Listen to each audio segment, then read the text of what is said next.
My daughter-in-law wept with joy when she finally held my jewels, her hands trembling as she cradled what she thought was a fortune. She had no idea she was holding a box of exquisitely crafted fakes, and that I, the sentimental old fool she had so cleverly manipulated, was about to become very, very rich. Hi everyone, I'm Grandma Genevieve.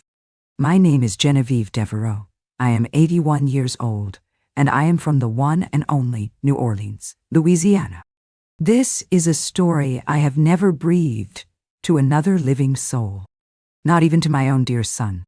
It's a story about a betrayal so deep it threatened to poison my every memory, but it is also a story about a secret, a wonderful, clever secret my late husband and I shared. My son knows his wife left him because her get-rich-quick scheme failed spectacularly. He does not know that I was the architect of her failure and the sole beneficiary of her greed. Gosh, it is a heavy thing to carry. The knowledge that you set a trap for your own family. You feel a shame that is not your own. You feel you must have failed somehow, that their avarice must be a reflection on you. For the longest time, I allowed her to make me feel small, to feel like a relic whose only remaining value was in the things I own. I am telling this story now because I am done with that shame. I have learned that true value has nothing to do with carats or price tags. And I am telling it for anyone out there who has been made to feel that their memories are just commodities waiting to be sold. Before I begin, I would be so very grateful if you would lend me your strength. Please, take a moment to like this video and subscribe to our channel. Your support is a great comfort. It gives this old woman the courage to finally open the vault and tell the whole sparkling and rather wicked truth. Thank you, my dears. My life was a grand romance. My husband, my Charles, was a force of nature. He was a cotton broker who built an empire from nothing, but his true business was life itself. He believed in living beautifully. Our home was always filled with music and flowers and the laughter of friends. He wasn't just my husband. He was my partner in a 50-year-long adventure. Charles loved to spoil me. He would bring me gifts from his travels all over the world. But his greatest gifts were the jewels. He had a passion for them. Not just for their value, but for their stories, their history. Over the decades, he curated a small but magnificent collection for me. Each piece marked a milestone in our life together. The centerpiece of this collection was a suite of jewelry he had commissioned for our 30th anniversary. He called it the Garden District Suite. Oh my goodness. They were the most beautiful things I had ever seen. Pearls the size of robin's eggs, emeralds the color of a Louisiana swamp in the summer sun, and diamonds that sparkled like the stars over the Mississippi River. Every stone tells a story, my love, Charles had whispered, fastening the necklace around my neck. The pearls are for our years of quiet joy. The emeralds are for the evergreen love I have for you. And the diamonds are for the fire you still light in my heart. That was my Charles, a poet to the very end. Those jewels were never just jewelry. They were our story, rendered in pearl and stone. They were priceless to me, long before anyone ever put a price tag on them. But Charles was not just a romantic. He was a shrewd, practical man. This was in the early 90s, and there had been a series of very sophisticated jewel thefts from some of the old families in the quarter. He became worried. "Genevieve," he said to me one evening, "I would rather lose 1,000 bales of cotton than a single one of your pearls. These pieces are for you to wear, to enjoy, not to be locked away in a bank vault." And so, he did the most brilliant thing. He took the entire Garden District Suite, along with a few of my other favorite pieces, to the finest jeweler in Paris. And he had a perfect, flawless, museum-quality replica made of every single one. The real jewels were placed in a quiet, unassuming safe deposit box at our bank. The fakes, which were so perfect they could fool even a trained eye without the proper equipment, were the ones that lived in the velvet boxes in my bedroom safe. They were my traveling jewels, my worry-free jewels. It was our clever little secret. We had one child, our son, Arthur. He is a wonderful man, a professor of poetry at Tulane. He has his father's kind soul, but none of his fire or his shrewdness. He has always lived in a world of beautiful words, happily leaving the world of beautiful, valuable things to his father, and then to me. He is a gentle man, perhaps too gentle for this world. And then, 4 years ago, Arthur brought home Charlotte. She was, in a word, perfect. An art consultant for wealthy clients. She was beautiful, she was intelligent, and she treated my son like he was a king.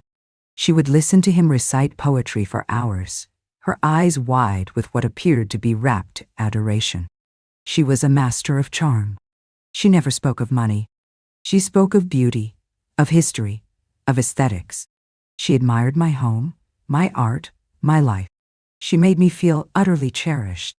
"Oh, Genevieve," she would sigh, looking at a portrait of my mother. "To live a life surrounded by such history, such meaning. It's what we've lost in the modern world, isn't it? Everything is so disposable now." She was so clever. She understood that the way to my heart was not to ask about the value of my things, but to praise the value of my memories. I fell for it completely. I thought my gentle, poetic son had found his perfect match. A woman who understood the value of a life well lived. After my Charles passed away 2 years ago, Charlotte's presence became a constant. She and Arthur were my rock. And Charlotte, in her quiet, efficient way, began to help me organize my life. It started with my closets, then my letters, and then, inevitably, she turned her gentle, helpful attention to the bedroom safe. "Genevieve, we simply must have these pieces professionally photographed and reinsured," she'd said, her voice full of loving concern. "It would be a tragedy if anything happened. Let me just make an inventory for the insurance company." And she would spend hours in my bedroom with the velvet boxes spread out on the bed, making notes, her touch gentle and reverent. I thought she was a devoted daughter-in-law, protecting my legacy. I didn't realize she was a wolf, patiently counting the sheep before the slaughter. Charlotte's siege was a thing of terrifying, patient beauty. It was a masterpiece of emotional manipulation, waged not with aggression, but with a suffocating, cloying kindness. She never demanded anything. She simply arranged things for my own good. She began by isolating me, always under the guise of concern for my well-being. My weekly bridge game with my oldest friends was the first casualty. "Oh, Genevieve," she'd say with a worried frown, "I hear Lucille has a terrible cough, and you know how fragile your immune system is. Perhaps it's best if you skip bridge this week. I wouldn't want you catching something." The first week became the second, and then the third, until my friends simply stopped calling. She took over my social calendar, managing it like a CEO. My charity luncheons were deemed too taxing. My volunteer work at the Historical Society was too dusty. My life, once so full, became smaller, quieter, and more confined to the beautiful, lonely walls of my own home. My only regular companions were my son and his watchful, smiling wife. Her primary focus, however, was always the jewels. She spoke of them constantly, with a reverence that, in hindsight, was utterly ghoulish. She wasn't just their curator, she was their self-appointed guardian. "We simply must be more careful, Genevieve," she would say, her fingers gently touching the paste diamonds. "Wearing these out, it's such a risk. The world isn't as safe as it used to be." She was building a narrative of fear. A narrative where the jewels were a constant source of danger, a burden that I, a frail old woman, was ill-equipped to manage. She was creating the problem for which she would later offer the solution. My son, my dear Arthur, was her unwitting chorus. He saw only a devoted wife, concerned for his mother's safety. "Charlotte is right, Mother," he'd say, his face full of gentle worry. "Maybe you should wear them less often. It makes her so anxious." He didn't see that her anxiety wasn't for me. It was for the asset. He was so blinded by his love for her, he couldn't see the bars of the cage she was building around me. The final, brilliant, and utterly diabolical stage of her plan began about a year ago. She came to me one afternoon, her face a mask of grave seriousness. She was holding a newspaper. "Genevieve," she said, her voice a low, concerned whisper, I think you need to see this. The article was about a notorious ring of jewel thieves who were targeting wealthy widows in the South. The story was terrifying, filled with details of home invasions and sophisticated safe cracking. It was, as I would later discover, a complete fabrication. A fake news article she had paid a graphic designer to create and print, a single copy, just for me. They're getting bolder, she said, her eyes wide with fear. And this house, this neighborhood, we're a target. I haven't been able to sleep for weeks just thinking about it. About someone breaking in here, trying to get to the jewels, trying to hurt you. She let the fear hang in the air for a few days. She let me worry. She let me imagine the scenarios she had so cleverly planted in my mind. And then she presented her solution. I've been thinking, she said, taking my hands in hers. And I have an idea. It's a bit unconventional, but I think it's the only way to ensure the jewels, and you, are safe. Her plan was an elaborate piece of theater. She proposed that we stage a theft. We will hire a private, discreet security consultant, she explained, her voice a low, conspiratorial murmur. He will come to the house and steal the jewels. We will then file a police report. We will file an insurance claim. The world will believe that the stars of Sophia are gone, stolen by this notorious ring of thieves. The real jewels, she paused, her eyes shining, will be perfectly safe, hidden away where no one would ever think to look for them. And you, my dear Genevieve, will no longer be a target. It was brilliant. It was insane. And it was, on its surface, a perfect solution to the problem she herself had invented. She had created the disease, and now she was selling me the cure. I, of course, played my part. I was shocked. I was hesitant. I was afraid. Oh, I don't know, Charlotte, I'd whispered. Deceiving the police? An insurance company? It feels so dishonest. It is not dishonest, Genevieve, she said, her voice firm and reassuring. It is strategic. It is the only way to protect our family's legacy from the real criminals. Sometimes you have to fight fire with fire. And in no time, my son, when she presented the plan to him, was hesitant at first. But she was a master at manipulating his love for me. Arthur, darling, she'd said to him, her eyes welling with tears. I cannot live with the constant fear that someone is going to break in here and harm your mother. This is the only way I can think of to guarantee her safety. Please, let's do this for her. And so, he agreed. He believed he was participating in an elaborate ruse to protect his mother. He had no idea he was an unwitting pawn in a plan to defraud her. The theft was scheduled. The security consultant, an out-of-work actor Charlotte had hired, was given his instructions. He was to break in, make it look convincing, and take the velvet boxes from the safe. He would then hand them over to Charlotte, who would place them in a secure private vault she had rented under a false name. The night of the staged theft, I played the part of the terrified victim to perfection. We called the police. I gave a tearful, trembling statement. My son comforted me. And Charlotte, my daughter-in-law, my protector, looked on, her face a perfect mask of sympathy and relief. She had done it. She had successfully protected the jewels from the world. Now, they belonged only to her. The immediate aftermath was a period of calm. The police investigation went nowhere, as expected. The insurance company paid out the claim, a substantial sum which Charlotte, of course, managed on my behalf. And the jewels, the beautiful, worthless fakes, were safely tucked away in her private vault.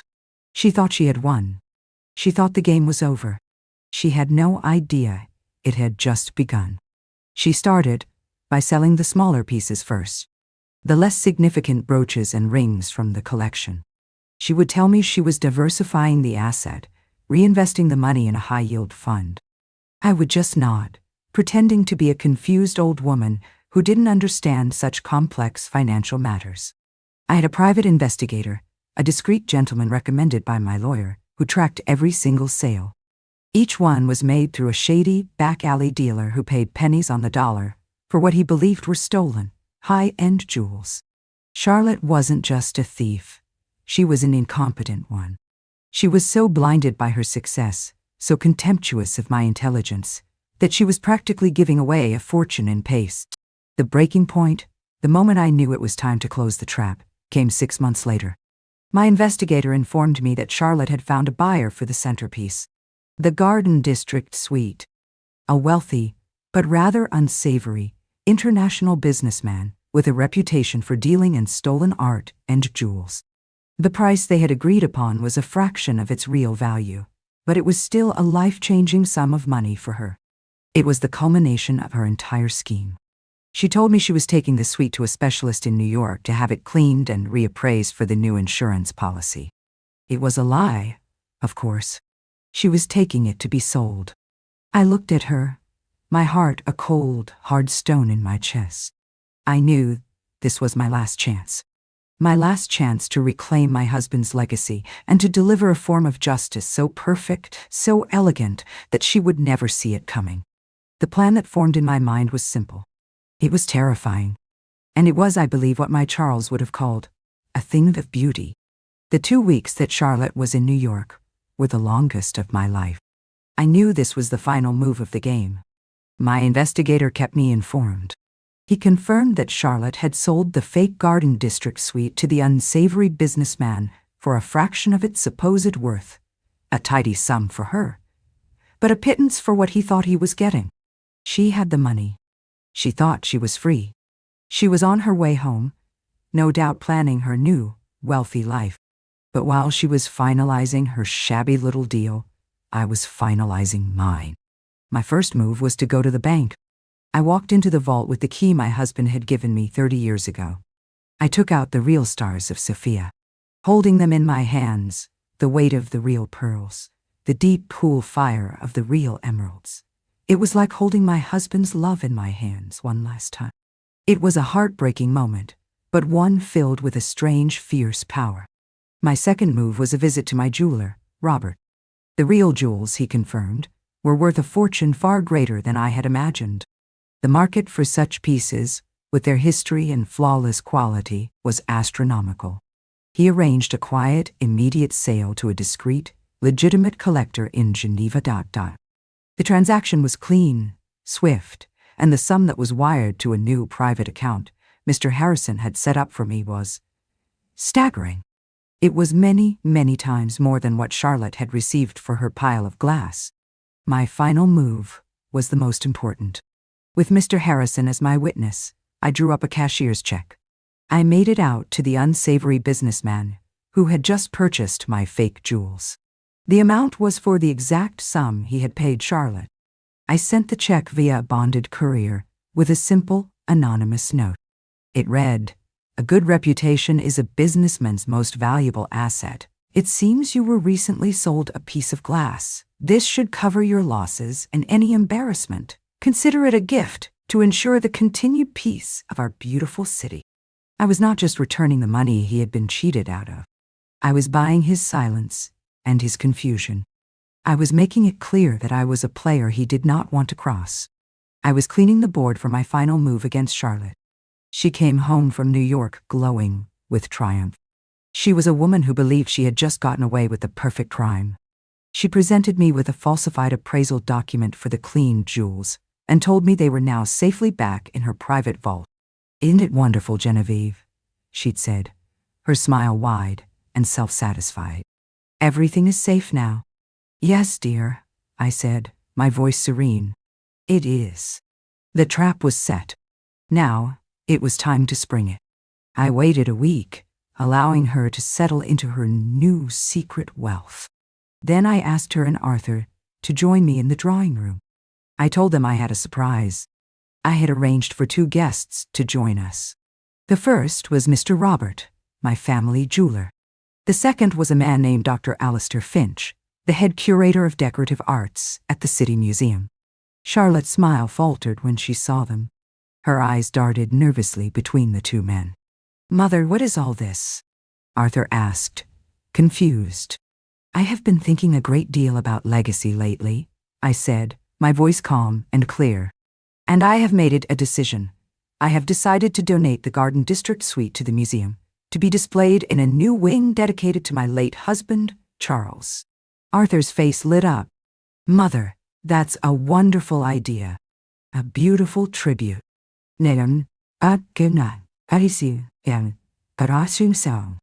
Charlotte's face, however, went the color of ash. Donate them, she stammered, her voice a strangled whisper. But they're not safe. The insurance. We can't possibly. Oh, but it's perfectly safe now, dear, I said, looking directly at her. After all, you went to such great lengths to protect them. So, I have asked Mr. Robert to retrieve them from your vault this morning and bring them here, so that Dr. Finch can formally accept our donation. Mr. Robert stepped forward. He placed the familiar velvet box on the coffee table. He opened it. And there they lay, the beautiful, glittering fakes. Charlotte looked as though she was going to faint. There seems to be a problem, however, Mr. Robert said, his voice grave. He was a wonderful actor. He picked up the necklace. I had a look at these this morning, and I'm afraid, Genevieve, that these are not your jewels. They are paste. An exquisite copy, but utterly worthless. My son, Arthur, stared at the necklace, his face a mask of pure confusion. What? But that's impossible. They were just in the safe. Dr. Finch, the curator, leaned forward and examined them with a practiced eye. He sighed. He is correct. This is a very fine replica, but it is a replica nonetheless. We could not possibly accept this for the museum's collection. Eh? And then I turned to my daughter-in-law. My voice was soft, but every word was a drop of ice. Charlotte, my dear, I said, this is a terrible mystery. The only person who has had access to these jewels, the only person who took them to be cleaned in New York, is you. Can you possibly imagine what could have happened to them? She just stared at me, her mouth opening and closing, no sound coming out. Her perfect, clever plan had crumbled into dust around her. She was trapped, exposed, in front of her husband, in front of the two experts who could ruin her reputation in this city forever. She looked from my face, to her husband's dawning horror, to the worthless glass in the box. And in that moment, she finally understood. She didn't just understand that I knew. She understood that I had been one step ahead of her the entire time. She stood up, gave a small, choked sob, and she fled the room. She left that night. She packed a bag and disappeared. She knew she was beaten. She knew that I had a story I could tell that would destroy her. And she knew that the money she had gotten for the fakes was a pittance that would not last her long. She had traded a lifetime of security and family for a handful of quick cash. Arthur was heartbroken, of course. The truth, when I finally told him, was a terrible blow. But he is a gentle soul, and his heart, though broken, is healing. The divorce was quiet. He's painting again, finding solace in his art. We are a team again, a quieter, sadder team, but a team nonetheless. The money from the real jewels? I used it to create the Charles Devereux wing at the museum. His legacy is now permanent, a gift to the city he loved. And I endowed a fund in my daughter's name to support local artists. Her legacy is now one of creativity and generosity. I learned that a person's true character is revealed by what they do when they think no one is watching. Charlotte thought I was a sentimental, foolish old woman. She saw me, but she never truly saw me. She saw my jewels, but she never understood their story, their secret. She was so focused on their monetary value that she missed their real worth entirely. And I learned that sometimes the most satisfying revenge is not to destroy your enemy, but to simply let them destroy themselves with just a little elegant push in the right direction. So if you are out there and someone is trying to take what is precious to you, remember this old woman. Do not play by their rules. Use your own. Use your history. Use your secrets. And never, ever let them forget that the most valuable things in life are the ones that cannot be appraised. Thank you for letting me share this little story of secrets and sapphires with you. It's a good reminder that not all that glitters is gold. If you've enjoyed this tale, please do take a moment to like the video, subscribe to our channel, and press the notification bell for more stories. And in the comments below, I would love for you to share a story about a time a secret turned out to be a wonderful surprise. Love you all. This is Grandma Genevieve, and I'll see you in the next story.